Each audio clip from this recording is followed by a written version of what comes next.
So I gave money that I earned to the Walt Disney Company in order to visit one of their facilities. She's a red hot magazine girl, and she's living in a dream world. She's a souped-up mamacita. Oh, she's done something now. Oh, she's done something now. And I did not have the worst time. I still am not down with Disney getting its little mouse paws on every piece.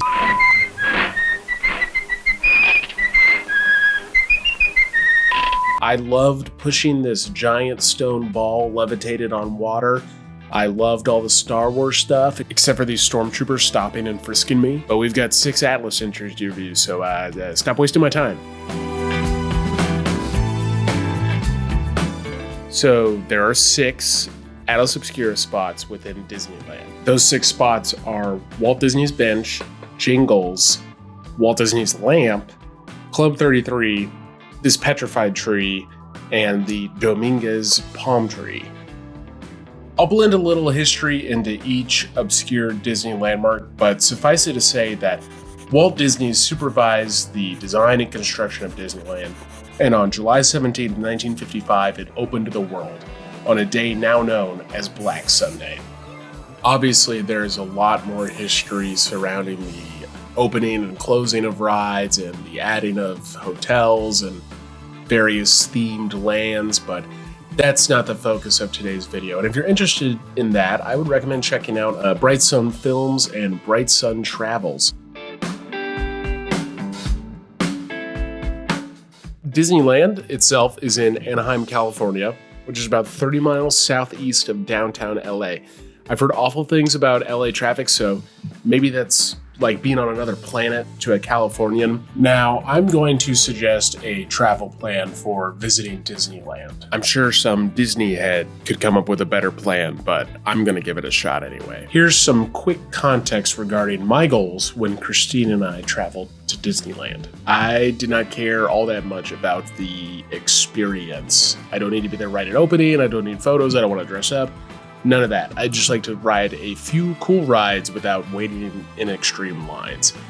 And I'd like to do so while spending as little money as possible. And so here's my recommendation if you're trying to achieve those goals. Go on a Tuesday or Wednesday in October or early November and stay at a place called the Anaheim Hotel. Qualifier, we did not stay there, but based off our experience at the Viv, which was a little bit further away than the Anaheim Hotel, I think this is a better value proposition.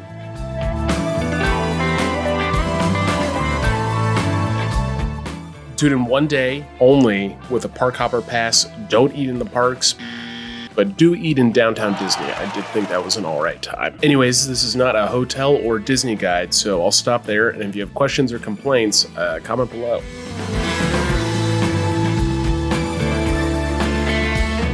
I liked the scavenger hunt aspect of these landmarks. A few of them were not marked and were a little bit difficult to find, actually. We started our day in California Adventure, but none of the entries were actually there, so forget that ever happened. So if you stay to the right after entering Disneyland, you will see Great Moments with Mr. Lincoln. That's where the first and second spots are. First up was Walt Disney's Bench. This is a bench where supposedly he had the idea for a park that was not your typical dingy theme park, but a place where parents could have fun alongside their children. It's inside the ride, Great Moments with Mr. Lincoln, which is now actually a different ride, Cool Events with Mr. Disney. And yeah, here it is. You can look at the bench. You can look at this horse that's right next to it. More on that in just a second. I did really like this building though. It was the most museum-like thing that I saw within the park. I really liked the animatronics displays. I found the animatronic Walt Disney right next door very interesting, and it's definitely a little bit better than the animatronic I could make, so that was cool. I'm giving it a go out of your way. For the second entry in the Atlas, we have Jingles, a horse on a carousel. Okay, so I screwed up. This horse right here is not Jingles, but at the time I thought that it was. Jingles is apparently the lead horse on the King Arthur carousel. I don't understand how there can be a lead point on a circle, but okay, fine, whatever. This is the lead horse. It was the only white horse on the carousel for about 20 years. Wikipedia claims that it was Walt's favorite, but did not actually give a source for that. And it also supposedly stands out because of this umbrella and a hidden Mickey. I don't know, I suppose that it's possible that this is interesting, but all the intrigue surrounding Jingles feels a little bit forced. Really, I'm not seeing any authentic or natural reason for oddity with Jingles, but luckily for it, I failed to actually see it. So I'm giving it Reviews Obscura's newest rating, failed to rate. So as you leave Great Moments with Mr. Lincoln, if you continue straight, you will see a pretend fire station at the other end of the kind of entrance to Disneyland. And in the top of that fire station, you'll see a lamp, and that is the third Atlas Obscura spot for Disneyland, Walt Disney's lamp. So Walt had a secret apartment up there, actually. I guess he would just hang out there sometimes, which is cool.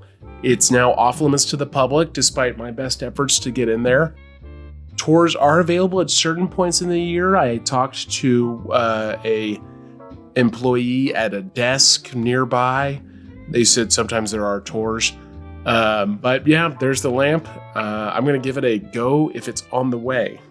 All right, up next is Club 33, which is a series of secret and supposedly luxury dining clubs inside the parks. There's more than just this one here at Disneyland. They actually have a history going back to the 60s where Disney wanted a VIP kind of experience. Information on prices was kind of dodgy.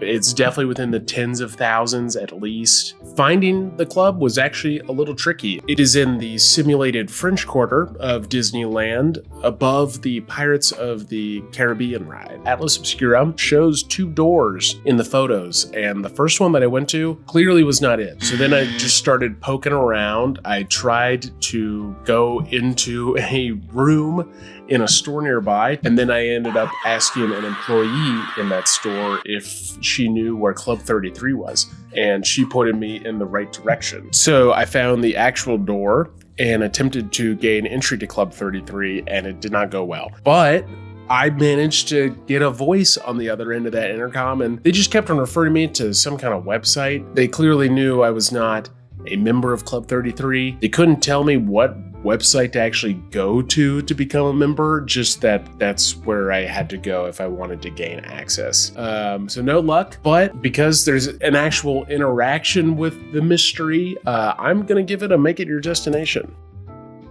Okay, so next up was this petrified tree.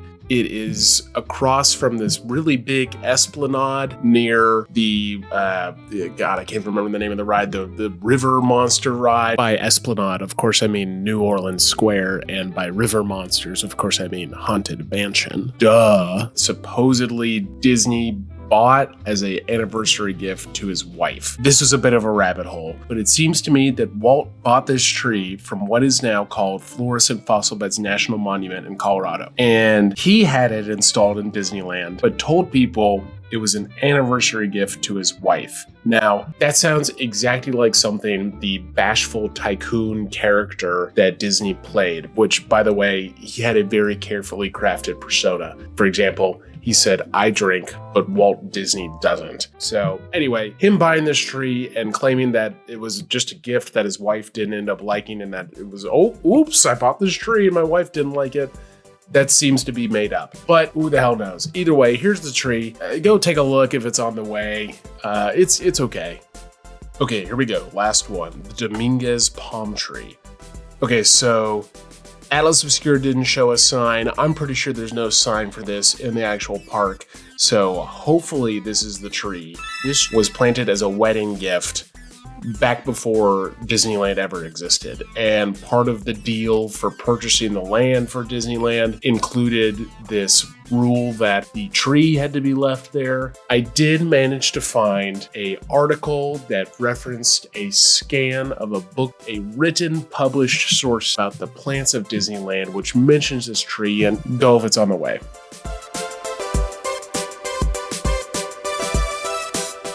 Well, that's every Atlas Obscura spot at Disneyland. And while I can't recommend going to Disney just for these oddities, searching for and sometimes failing to find them did add to the experience.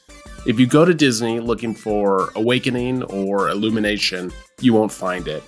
But if you go looking for a slightly different Disney experience than everybody else, these spots will help. And remember, everywhere is cool as long as you go there cool. See you next time.